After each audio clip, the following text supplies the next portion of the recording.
Have you ever thought it would be so nice to write your own music, but you just ignored the feeling because you thought it would be way too difficult? That you would need complex knowledge, amazing skills, talent? What if I told you you don't need any of that? You can write your own music, and I'll prove it to you. In this video, I'll show you the simple steps you can take to start writing beautiful music of your own. Let's get started.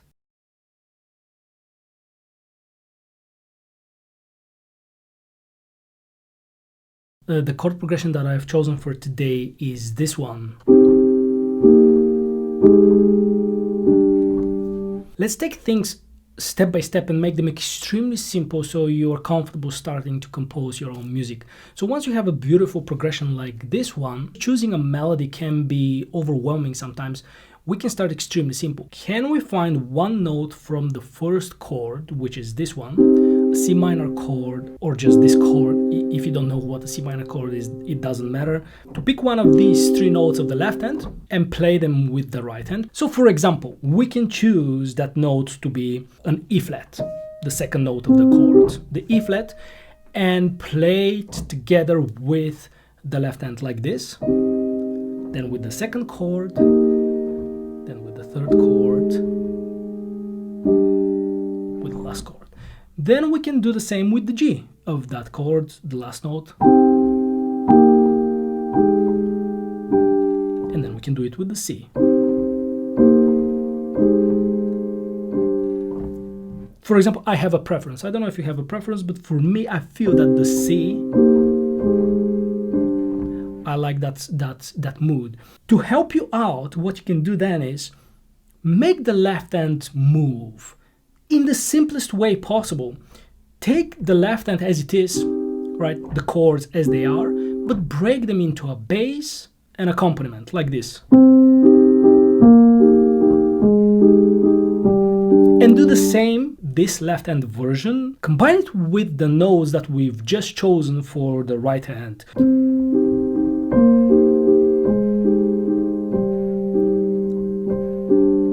So that's what you can do in the beginning when you're choosing a melodic note. Let's say that you don't have any idea where to start, you don't know what your melody will be like. That's a simple exercise, a simple way, a very simple way actually, you can start choosing your, and you will see what will happen now. I want you to listen to something.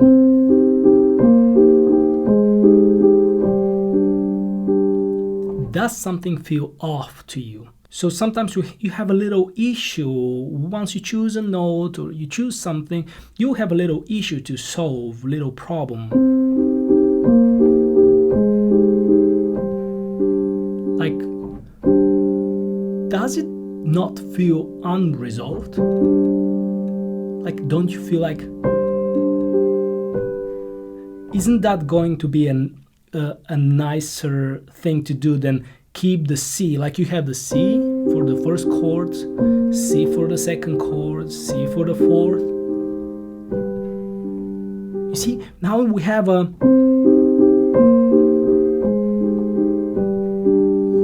resolution. So that's something that sometimes you will come across a little problem, and just one note can change everything. Because look, if we look back at the C, even though it's beautiful, I miss the resolution. So for example, this is the next thing that I'm going to solve and change in my view of how we are going to develop the piece.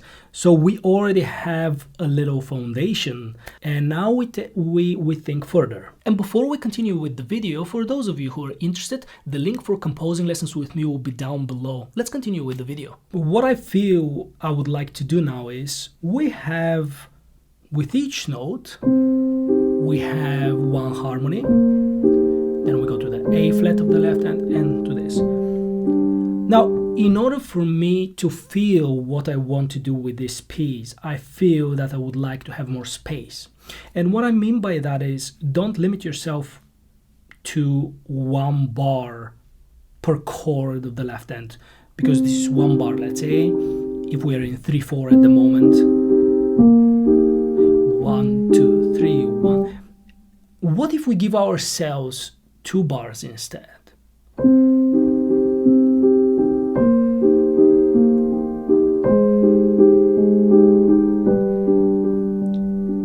Isn't that nicer? Because that gives me space. That's what I mean, but I need more space. Give yourself a little bit space to indulge in the notes you've chosen, so you can, who knows, perhaps you will come up with another idea or do more than 2 bars. It doesn't really matter. The point is, just give yourself a little bit more space.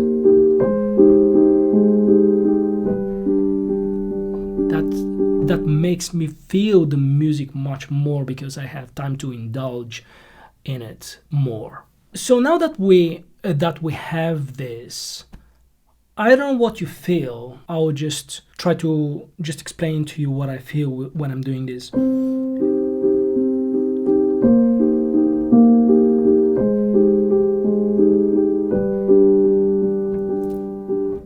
Everything is too perfect in a way.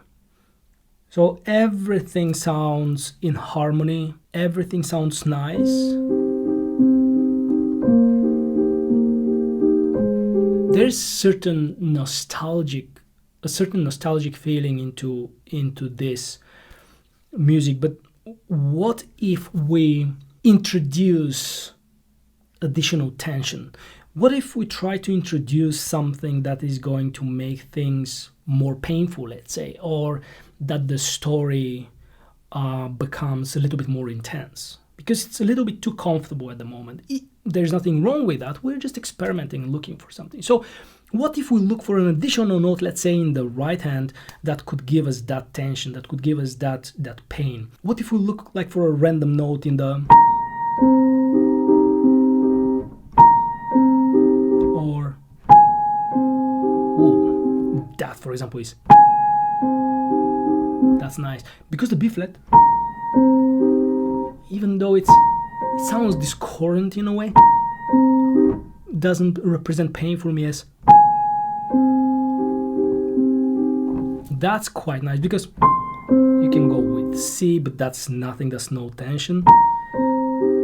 B. Just before we start, let's say a note, I feel like, what if we have a note just before we begin? That could be such a nice addition to the piece, and immediately I get this feeling of urgency and pain and more emotion. Instead of, you compare this, or it's such a nice idea. So for example, that's how you can look at a random note, try a few random notes and see if you can introduce a little bit more tension into your piece. So now we have...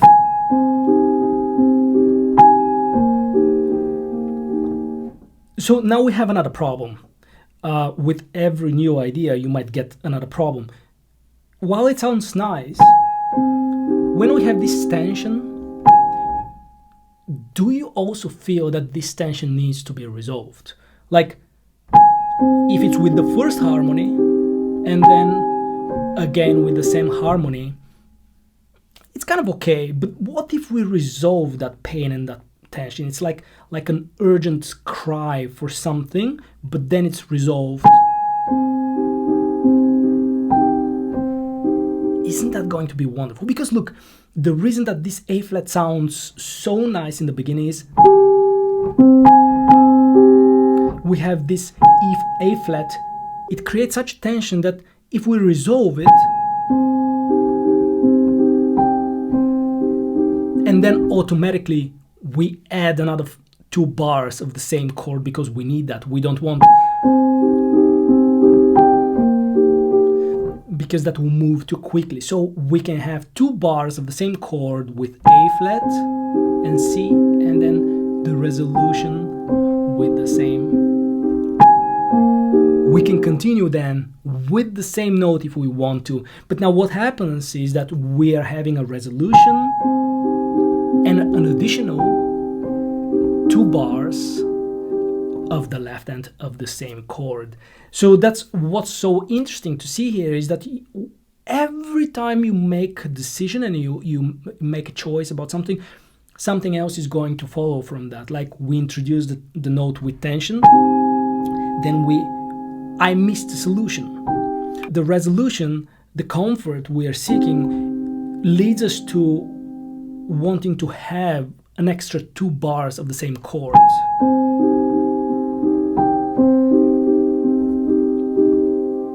And then we can continue with the same idea. It sounds brilliant also with the next, actually with the next harmony, with the B flat, E flat, and so we can just continue, do twice this pattern. Then again tension, because we have the A flat again, this time not necessarily with the G, but with the B flat of the next chord, and resolve it. Now, what if we bring this A flat to 1 note higher?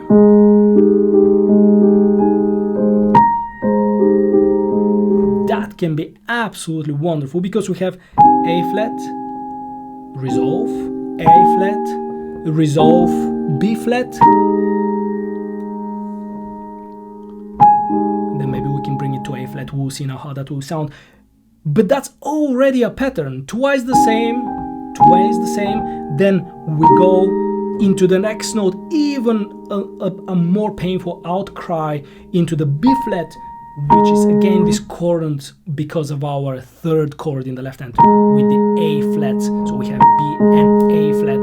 So that's wonderful. That's also immediately we notate that, and we have resolution, tension, pain, comfort, even more pain. I would say maybe we can follow the same pattern, because the A flat goes to G, A flat goes to G. Now we can just do the B flat going to A, because that sounds nice. But now we need to start thinking about the ending, because we're having the last 2 chords. We need to think like, what can we do in order to end the piece? Because we're into the A flat. What if we break the pattern every time we are going up, down, up, down, up, down, up, down, up, down? What if we go back? What if this time we go actually, because we have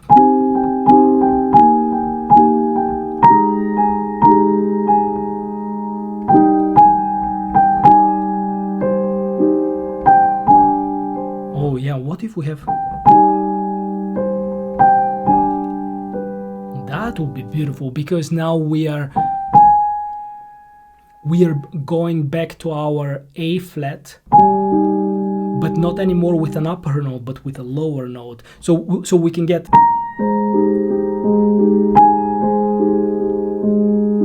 and now it's a different kind of emotion. We're bringing back the C, which are notes that we've had throughout. So if you get stuck and you're wondering what to do, just use some of the notes that we've used. We've used a lot A flat. We've used throughout the whole thing the C, if you remember. So now we can break the pattern, and instead of having an upper note, we can go a note lower, G, to the A flat, then back to our C, home. And then again the same, we can do twice the same. And our resolution note, you remember that note we picked in the very beginning, because everything revolves now around the ideas we've had initially. So that makes things much easier. So once you have so much material, and we've taken such simple and clear steps as you're following along, it's much easier for me to think. Like, I also felt that the music needed, after we had twice the same note and the resolution, we went higher, which gives us even more pain. We went to the A flat, but now we are at this A flat, and I feel like we can stay at it, but instead of, we can introduce one lower note, then back to our C again, and again, like a confirmation. Like, really? really, and our resolving note. And we have a wonderful, how many bars is that? We have 16 bars. Isn't that amazing what you can do with just a few notes? It's unbelievable. And how we started, if you think about it, just this progression, choosing a few notes, and there you go. You can have something so beautiful if you don't complicate it, if you just take it super easy. Yeah, if you need any help, I'm available for lessons, of course. You can contact me. The link will be down below. Don't hesitate to do that. I hope you enjoy the video, and I will see you in the next one.